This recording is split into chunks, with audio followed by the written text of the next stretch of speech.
You're listening to the 5-Minute Friday podcast episode of The Aligned Self.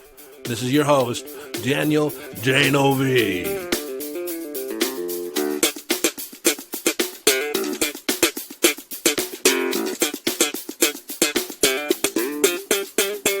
Okay, 5-Minute Friday, a short and concise podcast episode of The Aligned Self designed to leave you with a question, an idea, a strategy, a tip, a hack, in order to give you greater access to your conscious awareness, evolving your conscious awareness, or give you greater mastery over your mind. Hello, friend, and welcome into this 5-Minute Friday. This episode comes right on the heels of my 3-part episode on the multiverse, parallel timelines, and probable selves, the multidimensional aspect of reality. And I thought it would be fun to talk about the multidimensional aspect of you, of your self-concept. The illusion that most people have about themselves is when they look in the mirror or they see a photograph of themselves, they say, "That's me."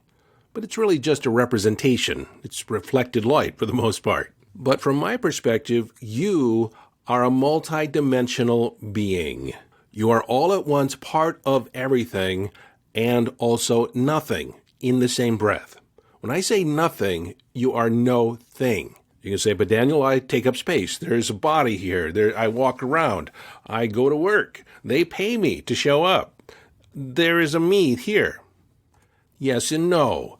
There is not a static aspect of you, meaning there's not part of you that just exists in time and space independent of everything else.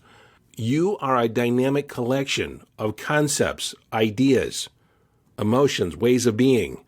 It's a collective whole. You see, you can't point to any one part of you and say that is representative of who you are. It's just an aspect of a greater you, a greater whole. And then there's the question, is your self-concept really accurate about how other people see you? Do other people have perspectives on you that you don't share? And if you don't share them, who's the more accurate? When I discussed that 3-part episode just before this on the multiverse, I stated the case that reality is a very fluid aspect, changeable from moment to moment. We can jump timelines, we can jump futures, we can be in a different dimension from one moment to the next based on how we're focusing, based on how we're choosing. Now, we have the appearance of being in real time, in being in reality. Other people see us, they see us sitting there, they might be talking to us. But you've all had experiences where you've shown up radically different than how you see yourself. You can almost say that wasn't me. That was like there was something weird going on. Then there's other times when part of you wants to do this and part of you wants to do that, and you're in conflict. What's going on there? Well, I've talked about that in past episodes as your subpersonality. We are a collective. We have multiple subpersonalities. And even the part of you that feels like it's in charge, that is a subpersonality. Especially if you judge other parts of you, like you feel like part of you is sabotaging your efforts. You're creating these grand intentions, and there's another part of you off to the side, in the background, in the basement, that is sabotaging your efforts. Well, that means that the person or the aspect that is creating the intentions is just a dominant, I can't say just, but it is a dominant subpersonality. By and large, it feels like when you think about it, that feels like who you really are. But it's really just a big part of you. It's not the totality of who you are. And I talked about your higher self. I talked about aligning or blending with your higher self, and that there is a greater you that can come to bear and wrap your arms around all aspects of you, accepting all aspects of you. But again, that aspect is dynamic. That experience is a dynamic process of life. There's nothing static in the universe. The moment you buy a car and roll it off the parking lot, the paint is oxidizing. It's beginning to rust right before your very eyes. Financially, it's depreciating moment by moment. Every time you start the engine and roll down the road, you're in the process of breakdown. Wear and tear, sooner or later, it's going to stop. But when we're driving it, we don't necessarily think of that dynamic process going on with our automobile. Let's take a different perspective. Let's talk about Toyota, the world's largest automobile manufacturer. Well, there's no one thing that you can point to and say that is Toyota. You can point to the building, but that's not Toyota. That's a building. You can point to the employees, but that's not representative in totality of Toyota. You can point to a car, but there's multiple cars, multiple models, different trims. No one car is representative of Toyota. You see, if I was to charge you with the task, bring me Toyota, bring Toyota and lay it at my feet, you could not do it. Toyota, or any company for that matter, is the synergistic expression of the culture, the employees, the beliefs, the systems, the practices, and the overall philosophy of the company or the management. The same can be said of you. This is why when I ask the question, who are you, it's so difficult for most people to answer. Because in their thinking, there's so many different aspects of who they are that it's difficult for them to pick any one aspect and say that is the totality of who I am.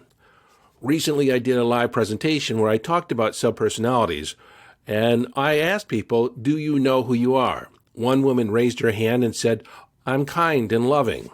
And I replied, are you really? And she said, yes, I am. Ask anybody I know. And I responded to her again, so there's been nobody in your experience that has suffered at your anger, that has been criticized by you. You've never had a down moment. You've always been supportive and encouraging to every person in your life. Well, no. And I asked her, how do you explain those other aspects? Was that somebody else, or was that part of you? And if those other aspects are present, what does that mean about you? Potentially, could you be considered a mean person? Could there be people out there that is their total assessment of you? That you're some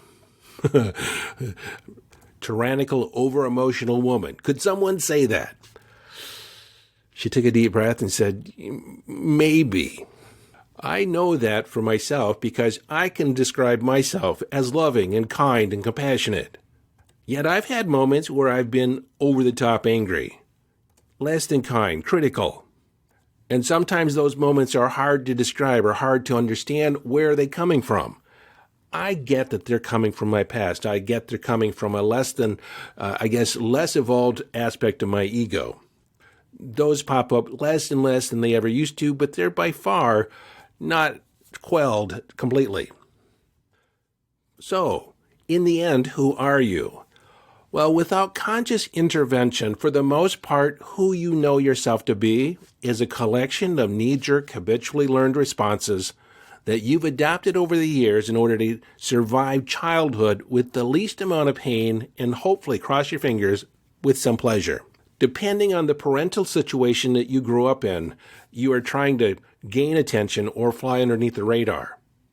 You are either doing everything that you could to get attention, to draw attention to yourself, or you were doing everything that you could to avoid attention. You became agreeable, avoiding conflict, not laughing too loud, not doing anything too loud because you didn't want to draw attention to yourself. And then what happens? You leave the house, and most of us take those behaviors into your adulthood, into your relationships. And every time you bump up against somebody else and it causes friction or issues inside the relationship, it's usually an aspect from your past that hasn't been healed. Most of you have never, ever consciously chosen a belief. Since we're talking about what things aren't and what they are, there really is no such thing as a belief either. And a lot of people have issues with that because they know that their beliefs create their life. But really, there's no such thing as a belief. You can't point to it on the floor. You can't hang it on the wall, pull it out of your pocket, or pull it around in a wagon. It does not exist in time and space. It is a concept of mind. It's a generalization that we make about society, about the world, about how we are in relationship to reality. How does reality work? It's a belief. It's an idea. And typically, the stronger the belief, the greater the amount of certainty that we have that it's true, or it could be true. More than likely, it's true. We're not necessarily completely sure, but we're leaning in the direction that it's true, so it's a belief. Again, It's just a concept of mind. It doesn't really exist. And so when you begin taking a look at all the different aspects that make up our assessment of who we are, all of them are variable. None of them really stand as a structure. But through your experience of life, you have identified certain aspects as what you believe, what you stand for. This is who I am. It's essentially an assessment that you've adapted along the way. So by that token, you have invented your self-concept. You can say, well, I did not invent it. I'm a product of my past. Well, at any point in time, you had the opportunity, the choice to make a different assessment of who you are. You could have made an assessment that was in contrary or in conflict with what you were told when you were younger. You didn't have to accept the assessments, the perceptions that were foisted upon you. You could have rebelled against all that and declared who you were for yourself. Some of you have. But what's interesting is that when you rebel to the past, are you really choosing who you are? Or is it simply a knee-jerk reaction to not be what you were told you were?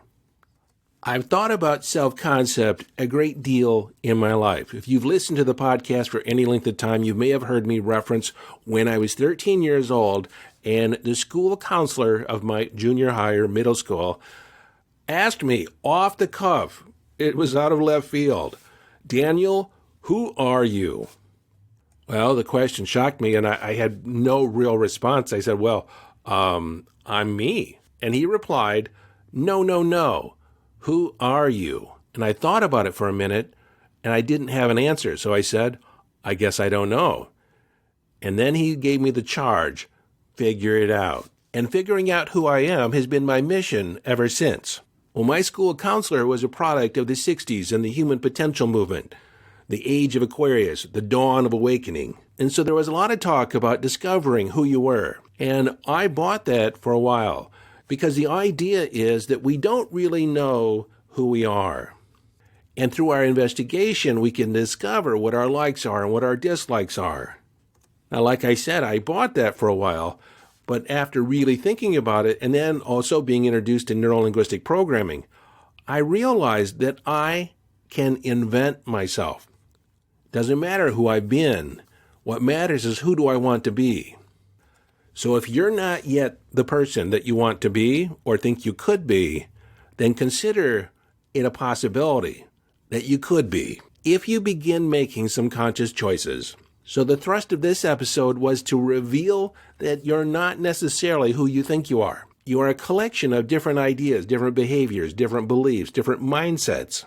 And I would say that the main purpose of this podcast, The Aligned Self, is for me to provide enough material for you that you can begin incorporating a sense of wholeness and completeness, that you can integrate all the different aspects into a unified, aligned expression. So if I've done my job today, then you're at least questioning who are you and who can you be. In a couple episodes, I'll be talking about the aligned self. What are the different components, the aspects of creating yourself? Instead of having a self-concept that is a collection of knee-jerk habitually learned responses, that's mostly everybody, can you consciously create yourself? Can you arrive at a sense of self that has been invented by you? And if you ask me, the answer is absolutely yes. So entertain that question about who could you be. Until then, this is your friend and host Daniel Day-Novi, urging you to follow your bliss, live your life from inner signals. Be inner directed as you engage in the epic adventure.